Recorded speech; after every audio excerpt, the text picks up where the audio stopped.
I do a lot of crafts, and something that I took up in the grand scheme of things really not that long ago has quickly become one of my favorites, and that is embroidery.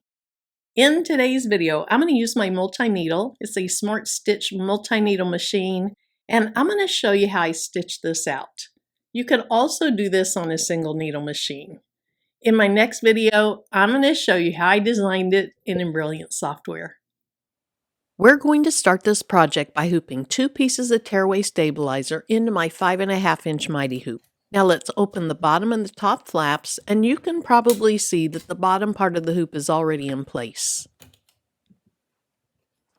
Now let's place our stabilizer on, and you can tuck the stabilizer down into a groove on this bottom side. After getting the stabilizer placed, I'll close the bottom flaps and then the top flap to hold it secure. Then I just put the top piece of the hoop in its holder on this hooping station, give it a push downward, and just like that, the stabilizer is hooped. And it looks really nice and secure and tight. It looks great on the back too. Now we're going to install the hoop onto my SmartStitch 12 needle embroidery machine. The first stitch is a placement stitch to show me where to place my background fabric. Now it wasn't too smart of me to use white thread on this white stabilizer, but I can see it well enough to know where the faux leather goes. For this project, I'm going to use a purple faux leather as my background fabric. I'm going to remove the hoop so that I can add the faux leather and tape around it to keep it secure. So we'll add the hoop back, and the next stitch is the tack down stitch. This stitch merely attaches the faux leather to the stabilizer. I'm using a single run straight stitch, just like I did for the placement stitch. After that, it's time for the machine to stitch out the decorations that I want on my shaker tag. For this tag, I'm adding my initial in a tatami fill stitch.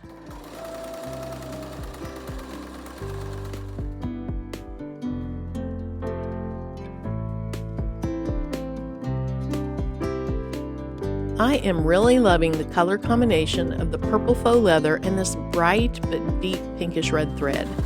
This is a candle thread, and it is number 8193 that I'm using today. After the initial stitch is out, it stitches out a chain stitch in a circle pattern toward the outside of the shaker tag. This isn't necessary, but it does just add a little more interest to the tag.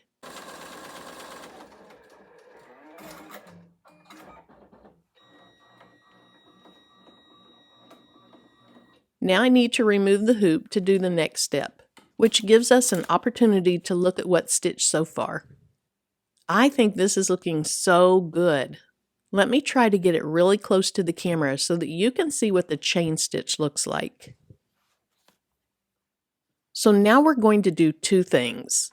First, I'll tape another piece of faux leather to the bottom side of the hoop so that when the tag is done, it will look really finished off on both sides. I can steal the tape that I already used on the front side to finish taping the faux leather down. Now you don't want to push down very hard on the tape while the hoop is upside down, because you could loosen the stabilizer and the stitches that we've done so far. But once I flip it over, I can push down really hard from the top side as long as I have it on a solid surface. That looks good, so let's move on to the next step. First, I want to place my clear vinyl in the hoop to see if I need to trim it down anymore, just to make sure it fits well. It looks good, so let's select our glitter. I have this gold glitter that's in the shape of stars, this holographic glitter that's in the shape of circles, and then this beautiful blue glitter that's also round. In looking at these up against the faux leather, I think I'll just go with the gold stars and the holographic circles. You can use any type of glitter you want, but I really like the chunky glitter in the shaker tags. Now it is really easy to pour too much glitter on the top, so I'm going to use the lid of the bottle to keep too much from falling onto the faux leather. I think there's too much in the cap to add to the tag, so I'll just put about half of it in. It's so easy to add more glitter, but it is not as easy to take some away. Okay, I need to corral some of that glitter back into the center. Next, I'm going to add my clear vinyl and try not to push the glitter so that it gets out of the center of the tag. Then I'm going to tape all the way around the clear vinyl because as the tag is stitching, that glitter is really going to bounce around. And I don't want that glitter bouncing out from under the vinyl and getting into the machine. I'm just using the same pink masking tape that I've been using to tape down the clear vinyl.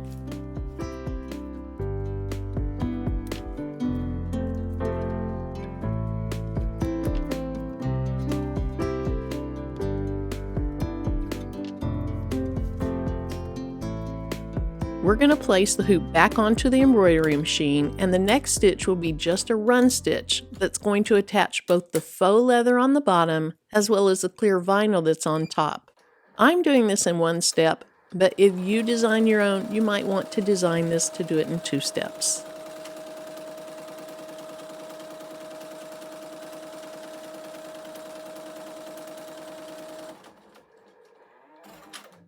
Once again, we're going to remove the hoop. This time, I'm going to trim away the faux leather and clear vinyl that's outside that run stitch we just did. We'll trim it away on the top and the bottom. Here's what mine looks like after I trimmed it down. You can see it's trimmed on the top, and then this is what the bottom looks like. Hopefully I trimmed it close enough that the leather and vinyl that's still outside that run stitch will be fully covered by the next stitch, which is going to be a satin border stitch. So for the last time, we'll put the hoop back on, and now we're going to run that satin border stitch.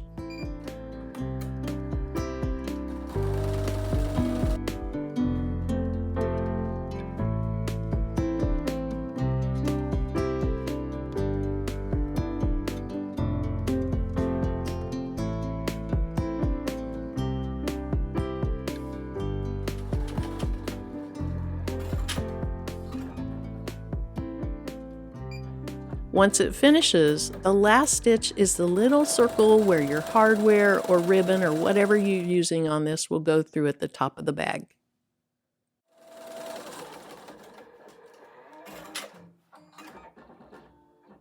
That is looking so beautiful. I love it. Now I can see a little of the faux leather showing, but I can make the satin stitch larger for my next one. Now, to remove the tag, you just push it out of the stabilizer. It rips off pretty easily, but still be a little careful when removing it. Sorry about all the glare on the vinyl, but isn't this cute? You can add more or less glitter than I did, whatever suits your taste. Next, it's time to add hardware or ribbon. I am really not good with ribbon and bows and things like that, so if you have any suggestions for me here, let me know in the comment section. Now I'm realizing I don't have long enough ribbon on here to hang the tag from anything, but you get the idea of how you would decorate these with ribbon or string or twine if you want. You could also use that chain that hangs down from ceiling fans in these to hang them from backpacks, bags, whatever you want to hang them from. I really love how this turned out, other than the faux leather peeking out from under the satin border stitch in some areas.